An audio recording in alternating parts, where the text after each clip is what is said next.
Hogwarts Legacy, the newest Harry Potter game. Except this one isn't about Harry Potter.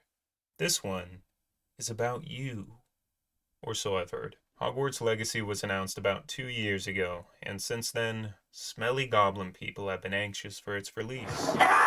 Anxious to get their hands on it, but also anxious to see if it will meet the high expectations given to them by these guys.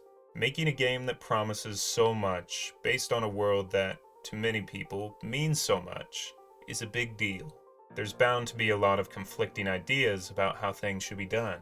I personally think there should be a Harry Potter pinball minigame available only to those who 100% the actual game.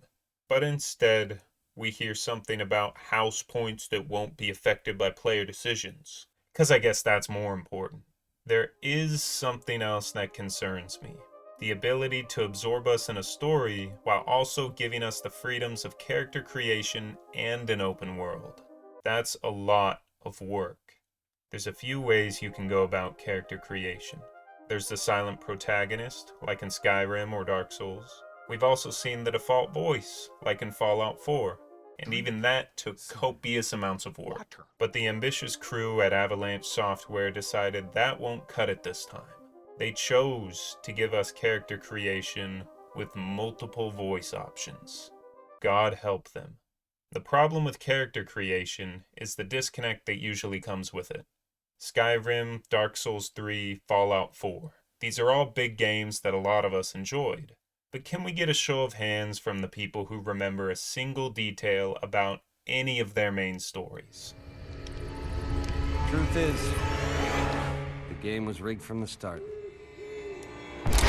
Captivating us with story while maintaining freedom is not impossible, but it is almost. Something Fallout does well is giving real impact to your decisions, investing you in the story.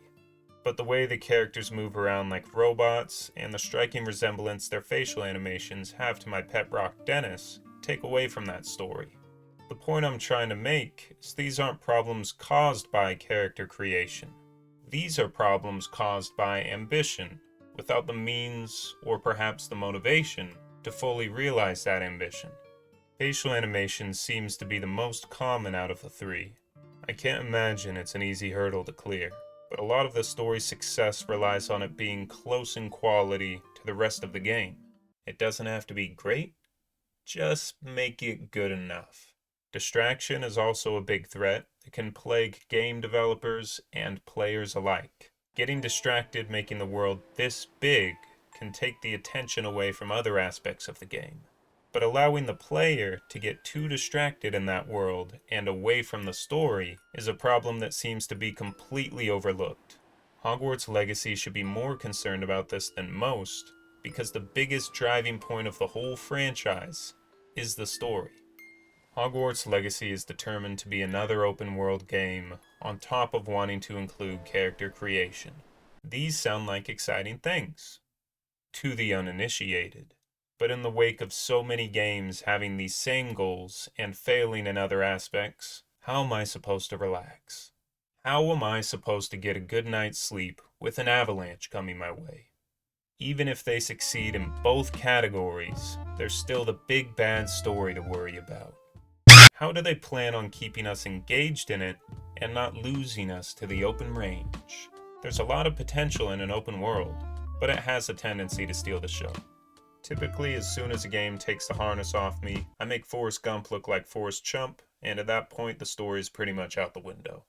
I don't want to finish the story before I'm done exploring, because I want to see that big world you've been telling me so much about. By the time I am done exploring, the magic is gone. Yeah, it's probably user error, but there are steps that can be taken to prevent this.